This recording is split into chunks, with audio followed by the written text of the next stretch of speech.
Lisons ensemble 2 Corinthiens 12, versets 9-10. Ma grâce te suffit. Ma puissance donne toute sa mesure dans la faiblesse. Aussi, mettrai-je ma fierté bien plus tôt dans mes faiblesses, afin que repose sur moi la puissance du Christ. Donc, je me complais dans les faiblesses, les insultes, les contraintes, les persécutions et les angoisses pour Christ.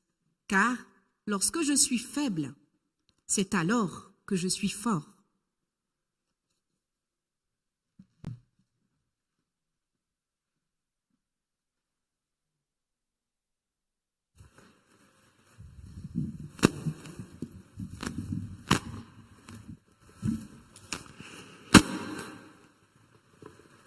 C'est lorsque je suis faible que je suis en fait fort. Paul n'y va pas par 4 chemins. A-t-il vraiment raison?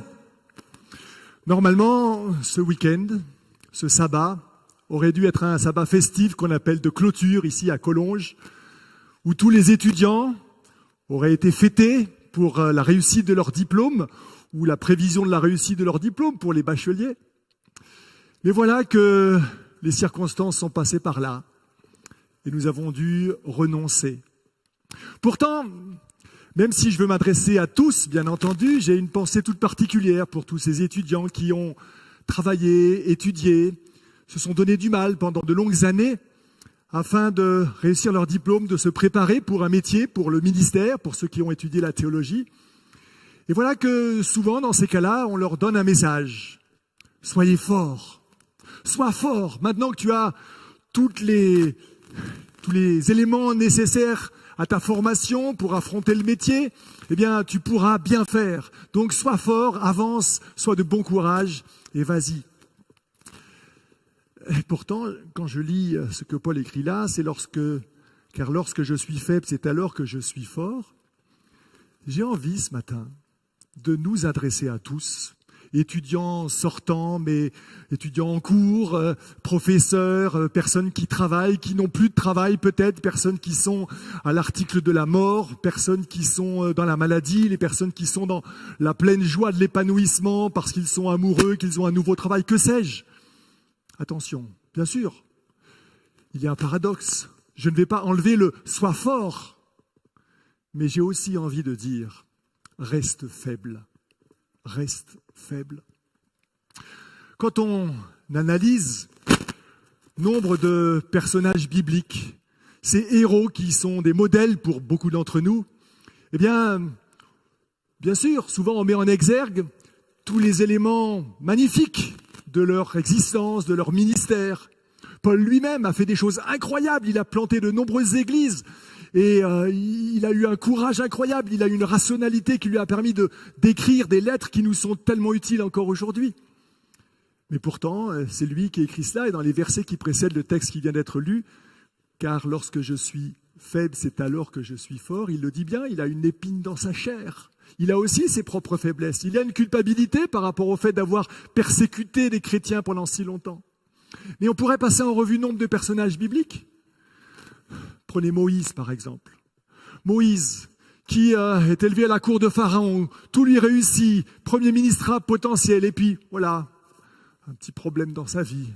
Une injustice, un sentiment d'injustice par rapport à un contremaître égyptien qui tue un Hébreu. Et il réagit mal, trop vite, trop fort. Et voilà que sa vie est un échec. Il va passer les 40 années suivantes de son existence dans le désert à garder un petit troupeau. À côté de l'horizon doré qui l'attendait, voilà, c'est un échec, un renoncement. Et pourtant, c'est quand il a 80 ans, lorsqu'il croit que tout est fini, qu'il prend conscience vraiment de la faiblesse de son existence, que Dieu l'appelle, que Dieu lui apparaît au buisson ardent et lui demande, l'invite à assumer une mission qui va être une mission incroyable, faire face au Pharaon, impossible pour lui, et faire sortir le peuple d'Égypte. Prenez l'apôtre Pierre qui lui se croyait fort, et il l'était à bien des égards, et pourtant, pendant le ministère de Jésus, il va multiplier les expériences où finalement, il va subir des remontrances, se tromper. Oh, bien sûr, aussi avoir des élans magnifiques. Quand il sort du bateau par la foi, qui d'entre nous aurions osé cela? Mais pourtant, il va malgré tout couler.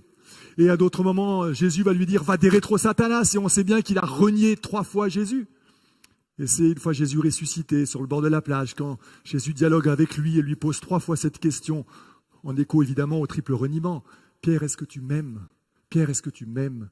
Pierre, est-ce que tu m'aimes? Qu'à ce moment-là, Pierre comprend ses limites et que par lui-même, il ne pourra pas y arriver, mais en comptant sur l'amour premier de Jésus et en allant avec cette force qui est la sienne, pas grande, et ses limites, qu'il pourra devenir l'apôtre incroyable qu'il a été.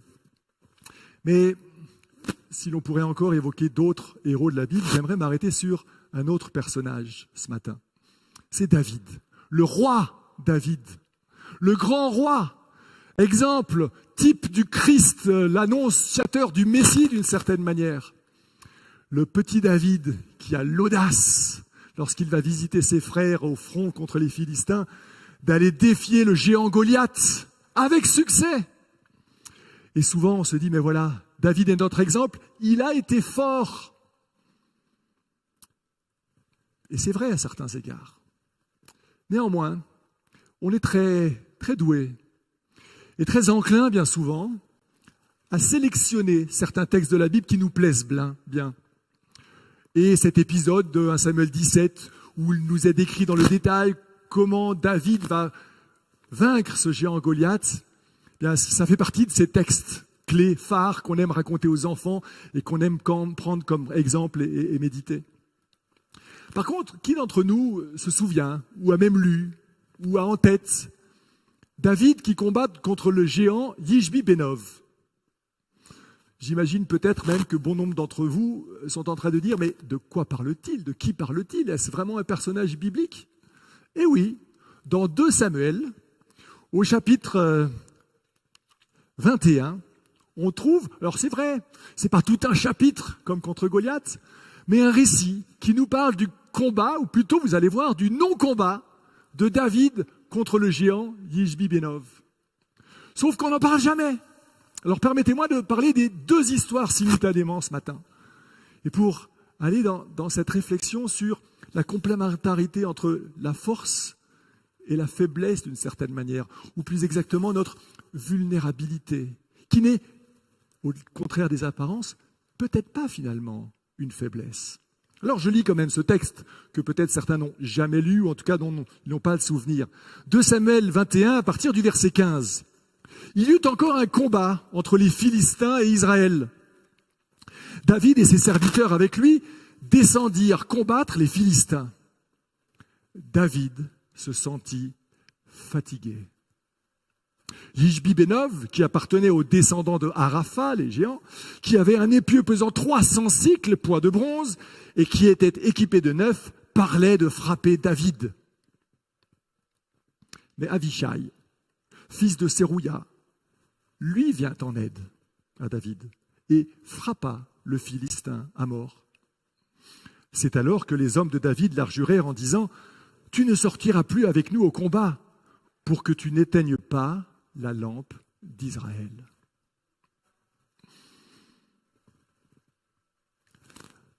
Un jour, Goliath vient haranguer les troupes d'Israël. Et le jeune David, qui était venu juste apporter un panier de nourriture pour réconforter ses frères qui étaient au combat, lui étant probablement trop jeune encore, eh bien, ne reste pas indifférent, alors que personne dans les troupes d'Israël n'ose aller affronter ce géant qui se moque des Israélites. Alors il prend l'initiative et dit « Moi, je vais y aller ». Au début, tout le monde le décourage. « Mais non, mais qui es-tu pour y aller ?» Et puis finalement, à force d'insister et d'être présenté au roi Saül, il dit « Bon, ben pourquoi pas, vas-y, prends mon armure ». Et David met l'armure de Saül. Mais une fois qu'il a cette armure lourde, là, comme on décrit le géant Yishbi Benov dans notre texte, comme beaucoup de soldats, eh bien, il se trouve dans l'incapacité de marcher. C'est trop lourd, il ne pourra pas combattre comme cela. Et alors il décide de se débarrasser de cette armure et d'aller avec sa fronde. Il va ramasser dans le torrent 5 petites pierres et il va affronter le géant qui se moque de lui, évidemment. Et vous connaissez la suite. première pierre, le géant Goliath est touché au front. Il s'écroule et c'est la victoire pour Israël. Grâce à David, grâce à son audace, grâce à sa force, dirait-on. Pas si sûr, on reviendra là-dessus. Un autre jour, on ne sait pas quand, on ne sait pas exactement quand ça s'est passé. Alors les spécialistes nous disent que c'est un manuscrit, enfin un bout de texte qui a été mis à la fin du livre de Samuel parce que décrivant un épisode d'un moment inconnu, enfin voilà, dont le moment était inconnu. Voilà, mais a priori ça s'est réellement passé. Mais voilà que ce jour-là, probablement plus tard, quand David est déjà roi, il est déjà autoritaire, il mène ses armées, il va lui-même au combat bien souvent. Et voilà qu'il y a ce géant, Ishbi-Benov, qui veut faire un cas personnel de David. Toi David, on va prendre la revanche de Goliath peut-être, se dit-il. Et là, David se sent fatigué. Et il ne va pas au combat. Et il renonce. Renoncer. Cela nous arrive-t-il ? Soit parce qu'on se sent fatigué, comme David ce jour-là. Soit parce qu'on n'en a juste pas les moyens, la force. Ou peut-être parce que les circonstances font qu'on doit renoncer. Est-ce que pour autant, c'est un échec ? Non. Ni pour David, au contraire, qui est protégé par ses serviteurs, ses collaborateurs, qui disent « Mais non, voilà, tu n'as peut-être plus la force, c'est peut-être plus le temps pour toi d'aller en première ligne au combat. Tu vas rester à Jérusalem. Parce que ce que tu représentes, ce que tu fais, pour ce temps de vie-là, c'est différent, c'est autre chose. Mais quelqu'un d'autre ira pour toi. » Et en l'occurrence, là, Avishai va aller combattre et gagner. Alors on n'a pas fait de Avishai un héros comme David. Pourquoi ? C'est dommage. Mais peut-être que les vrais héros ne sont pas toujours ceux qui sont sur les couvertures des magazines People. Des magazines People ou des chapitres People de la Bible, ou des magazines People de l'Église, ou des magazines People de nos existences finalement. Parfois, je dirais même souvent, peut-être que quand on laisse une part à la vulnérabilité, au renoncement, à nos propres limites, c'est alors qu'émerge quelque chose d'encore plus beau. Cette question de la vulnérabilité est très intéressante. Elle a été étudiée par nombre de personnes et une personne, actuellement, une professeure aux États-Unis, une Texane qui s'appelle Brené Brown, qui a une travailleuse sociale qui a aussi fait de la recherche et fait un doctorat pendant de longues années. Elle a fait des milliers et des milliers d'entretiens avec des personnes en essayant de comprendre ce qui générait la honte chez eux ou ce qui générait de la vulnérabilité. Et voilà qu'après de nombreuses années de recherche, elle a été étonnée des résultats. Elle a été étonnée parce qu'en fait, elle s'est rendue compte, contrairement à son hypothèse de travail de départ, que les gens qui osent montrer leur vulnérabilité, leurs limites, eh bien, c'est des gens qui sont heureux, qui réussissent et qui vivent des belles choses. Et que précisément, ces sentiments de vulnérabilité, ils l'expriment quand ils vivent des choses fragiles. Alors, elle écrit plein de choses, elle a un TEDx qui est très très célèbre, je crois un des plus célèbres, il a été vu 48 millions de fois, n'hésitez pas à aller le regarder, ça vaut la peine. Elle dit ceci, Brené Brown, je vous le lis, je crois que c'est très intéressant.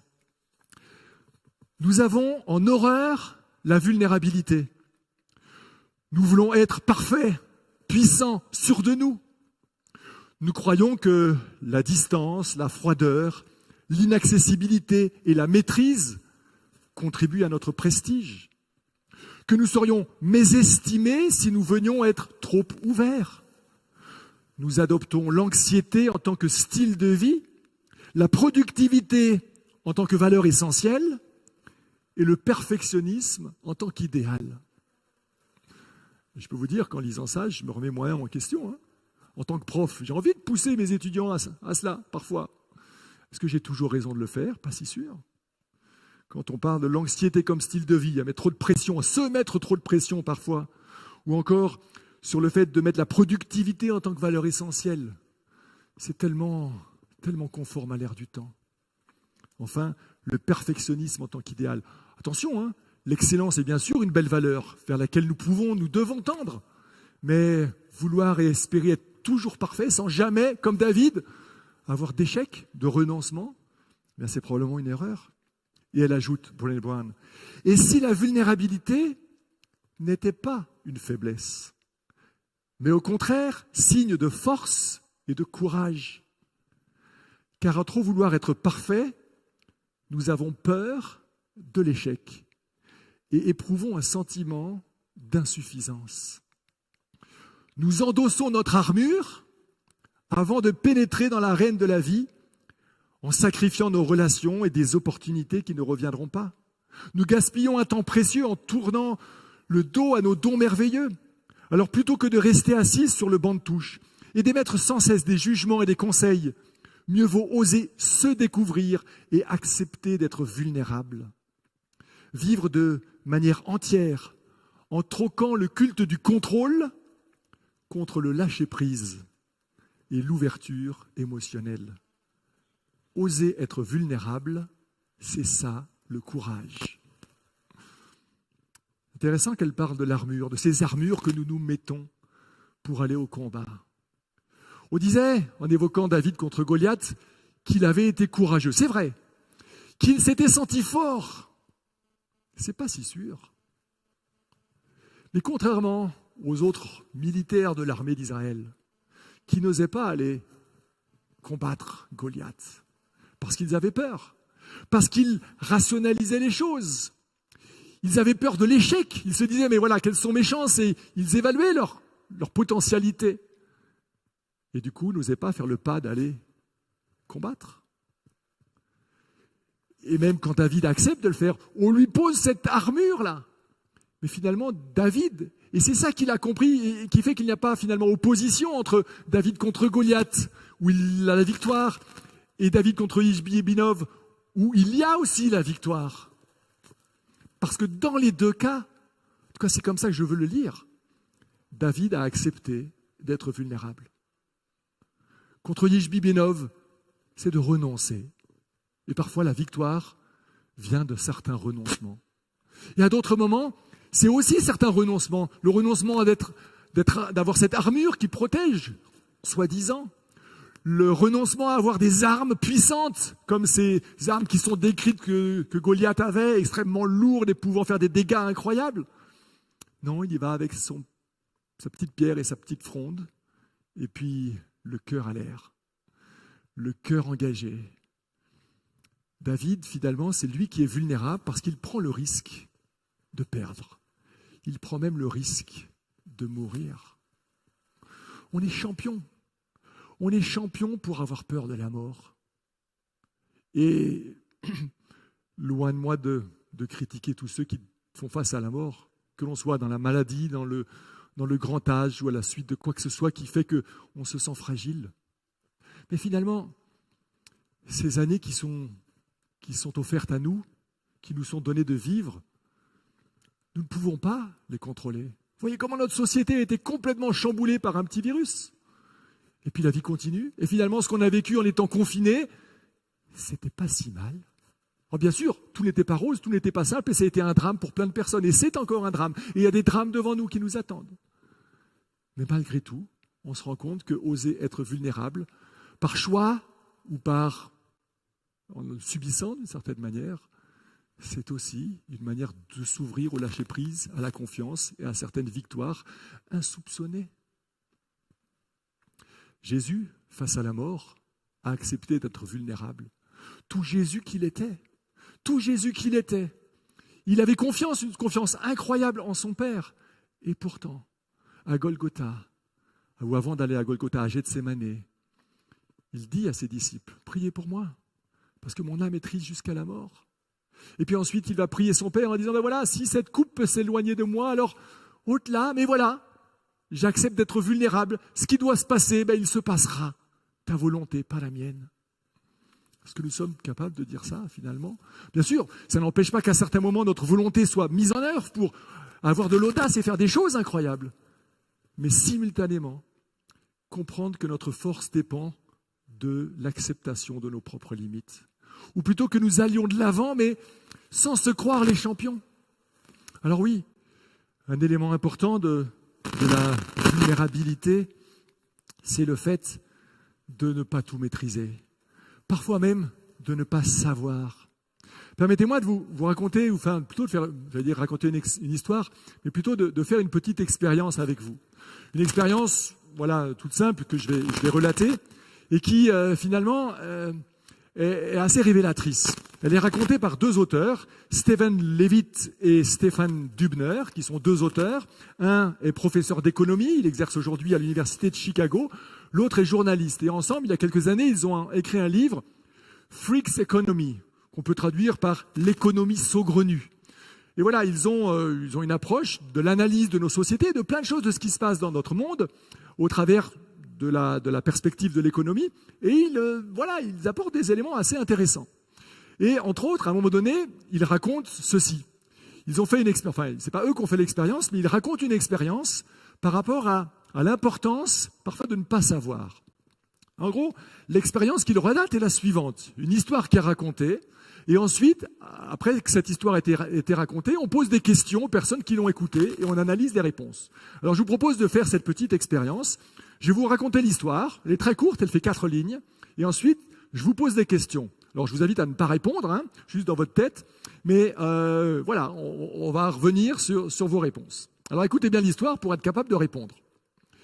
Une petite fille, nommée Marie, va à la plage avec sa mère et son frère. Ils y vont dans une voiture rouge. À la plage, ils se baignent, ils mangent de la glace, ils jouent dans le sable et ils déjeunent des sandwichs. Point final. Vous êtes prêts pour les questions? Alors, première question. De quelle couleur était la voiture? Ceux qui ont dit rouge, vous avez raison. Deuxième question.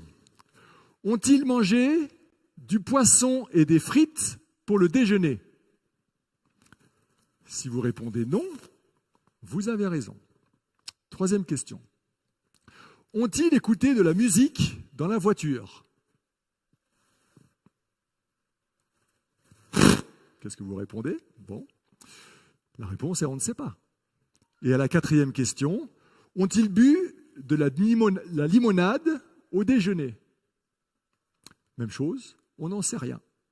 Donc en fait, face à cette petite histoire, les deux premières questions peuvent obtenir une réponse. La voiture est rouge, ils n'ont pas mangé des fish and chips, mais des sandwichs. Par contre, est-ce qu'ils ont écouté de la musique dans la voiture ou bu de la limonade avec les sandwichs?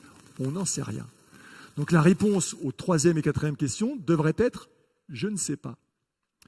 Mais l'expérience a été faite auprès d'un grand nombre d'enfants britanniques à qui on a posé ces 3 questions. Et la grande majorité, très grande majorité, a eu juste aux 2 premières questions, 2 premières réponses.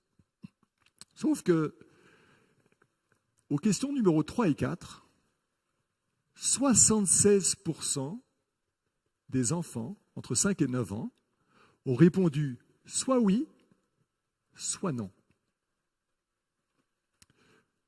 Vous voyez ce qui se passe? Est-ce que cela met en exergue cette difficulté, voire cette incapacité que les enfants, mais je crois qu'on peut dire aussi les grands enfants que nous sommes, bien souvent, alors peut-être pas pour des questions aussi simples, notre incapacité à dire « je ne sais pas ».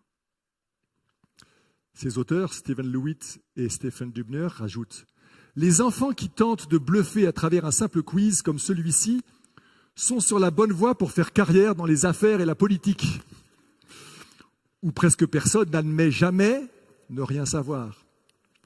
On dit depuis longtemps que les 3 mots les plus difficiles à dire en anglais sont « I love you ». Nous ne sommes pas d'accord. Pour la plupart des gens, il est beaucoup plus difficile de dire « je ne sais pas ». C'est dommage, car tant que vous ne pouvez pas admettre que vous ne savez pas encore, il est pratiquement impossible d'apprendre ce que vous devez savoir.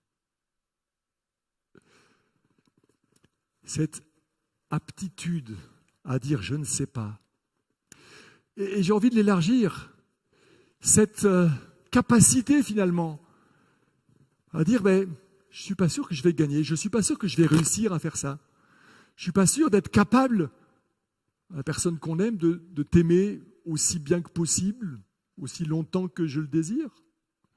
Je ne suis même pas sûr que je vais obtenir ce diplôme que j'essaye d'obtenir en m'inscrivant dans cette faculté ou dans ce cursus. Je ne suis pas sûr de réussir ou de savoir comment répondre à telle ou telle question. Ça, c'est la vulnérabilité. Être capable de dire « je ne sais pas », de connaître ses propres limites. Finalement, comme les auteurs le disent, cela ouvre la dynamique, cela ouvre un chemin à de la nouveauté. J'aime bien cette citation qui dit que pour découvrir de nouveaux horizons, il faut savoir quitter le rivage. C'est vrai que le rivage, il est sûr, il est solide, on peut tenir dessus, les choses sont fiables, mais partir à l'aventure, c'est autre chose. Alors c'est vrai, comme le disait encore Brené Brown, le pouvoir de la vulnérabilité dans son livre, elle dit ceci: je définis la vulnérabilité comme l'incertitude, la prise de risque, mais aussi l'ouverture émotionnelle. Finalement, je crois que la vulnérabilité est fortement liée à la notion de confiance. Confiance en soi, bien sûr. Et David, quelque part, lorsqu'il a affronté Goliath, il a eu confiance en lui. Mais aussi et surtout confiance en Dieu. Et son étonnement par rapport au fait qu'aucun des militaires de l'armée d'Israël n'aille affronter, c'est précisément, il le dit explicitement dans 1 Samuel 17, qu'ils n'ont pas confiance dans ce Dieu qui est le Dieu d'Israël et qui va les soutenir. Et finalement, c'est l'acceptation de sa propre vulnérabilité. Lui, petit David qu'il était, faible, eh bien, il compte sur Dieu, il compte sur autrui pour envisager peut-être la victoire. Et dans ce sens-là, cette notion de confiance, bien sûr, elle est liée à soi, elle est liée à Dieu, fondamentalement, et elle s'appelle la foi, si elle est considérée comme ça, mais c'est aussi, bien sûr, la confiance en l'autre. Et c'est là qu'on voit que dans le deuxième épisode de David contre Yishbi-Bénov, eh bien, il a confiance dans ceux qu'il appelle même ses serviteurs. Et Avishai va, peut-être avec l'exemple de son roi David dans le passé, eh bien, lui aussi avoir une victoire. Alors oui, bien sûr, cette confiance, elle génère du courage. Le courage vient du mot cœur, c'est avoir du cœur aux choses. Et c'est dans ce sens-là que Brené Brown, dans tous les entretiens qu'elle a fait pour essayer de comprendre qu'est-ce qui apportait de la joie aux personnes qui acceptaient d'être vulnérables, c'est que finalement, elle disait que eh bien, ces gens-là, ils acceptaient d'écouter leurs émotions, d'écouter leur cœur. Et en écoutant leur cœur, ils osaient faire des choses incroyables. Et c'est ce que David a fait. Et c'est ce que nous sommes invités à faire aujourd'hui. D'accepter à certains moments de renoncer, d'accepter nos propres limites, d'accepter qu'on ne sache pas, d'accepter qu'on ne soit pas sûr de la victoire, mais de faire confiance. C'est ce que Paul avait bien compris quand il le dit dans ce texte de Corinthiens, c'est lorsque je suis faible qu'en fait je suis fort. Et c'est ce que David a aussi compris lorsque il s'est planté, lamentablement planté, à d'autres moments de sa vie. On connaît son péché avec Bathsheba et puis la spirale dans laquelle ça l'emmène. Or, la devise de cette année, « J'aurai le regard sur toi », tirée du psaume 32, verset 8, est intéressante.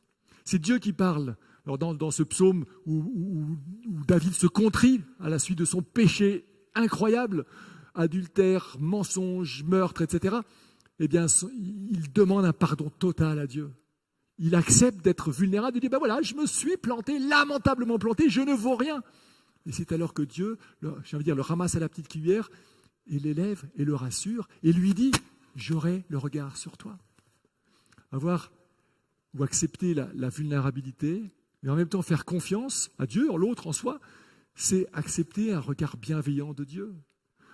Dans ce texte, il est évoqué que justement, Dieu n'abandonnera pas David, qu'il le conseillera, qu'il l'amènera sur des chemins intéressants et nouveaux, et qu'il aura le regard sur lui.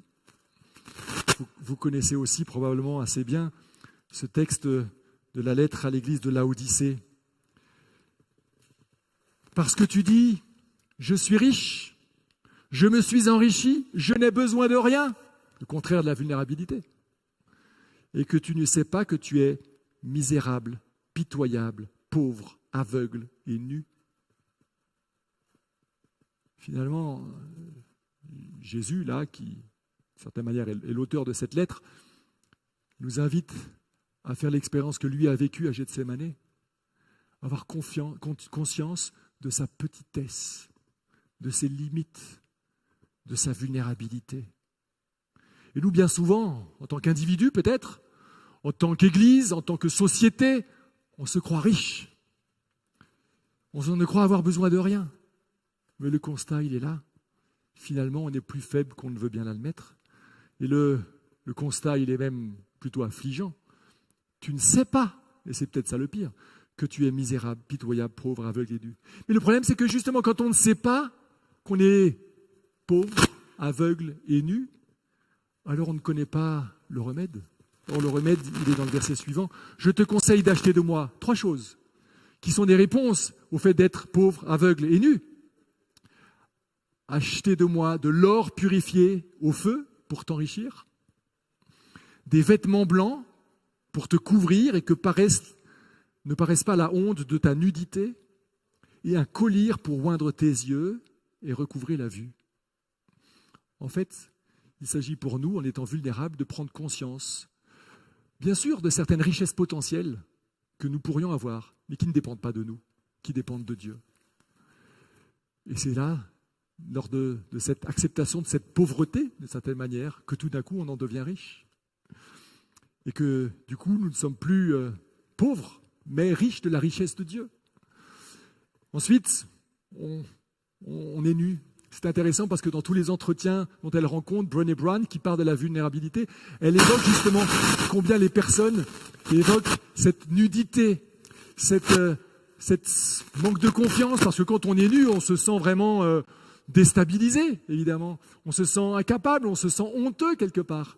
Mais précisément, c'est l'acceptation de ses propres limites qui vont faire que justement on est habillé de vêtements blancs par les actes audacieux que l'on pourra faire avec courage. Du coup, nous serons habillés de ce que Jésus aura pour chacun d'entre nous. Et puis un collier pour oindre tes yeux et recouvrer la vue. Il faut savoir qu'à l'Odyssée, ils avaient dans cette ville historique, ils avaient des capacités, en plus d'ailleurs d'avoir des vêtements incroyables, grâce à la laine fine de moutons noirs qui était élevée précisément dans cette région. Donc ça fait référence à des choses historiques, mais qui évoquent justement cette tentation de Laodicéens de se croire autosuffisants, alors qu'ils ne le sont pas finalement, et que c'est une impasse pour eux. Et finalement, un collier pour oindre tes yeux, c'est changer notre regard. Changer notre regard sur les autres, changer notre regard peut-être sur Dieu, changer notre regard sur nous-mêmes et sur les circonstances. Alors voilà, au lieu de posséder, nous sommes invités à accueillir. Au lieu de paraître avec ces vêtements de Laodicéens de laine fine noire, eh bien, en fait, qui révèlent une nudité qui essaie d'être cachée, mais non, il s'agit pour nous de ne plus paraître, mais d'oser être ce que nous sommes sincèrement et vraiment avec nos propres limites. Et puis au lieu de juger avec nos regards acérés, eh bien, aller dans le sens du discernement. Mes amis, que Dieu nous aide à être forts. Mais comment être forts? En acceptant finalement que nous soyons vulnérables, que nous sachions renoncer, que nous reconnaissions nos limites et que nous fassions confiance à Dieu, à l'autre, à soi, pour aller de l'avant dans la vie, sans savoir ce qui va se passer et être ouvert à ce que Dieu peut nous apporter comme surprise, parce que lui a son regard sur chacun d'entre nous et cela peut nous aider à avancer, pas après pas, sans savoir s'il adviendra, mais avec la conviction qu'il y aura des belles choses à vivre, quelles que soient les circonstances. Amen.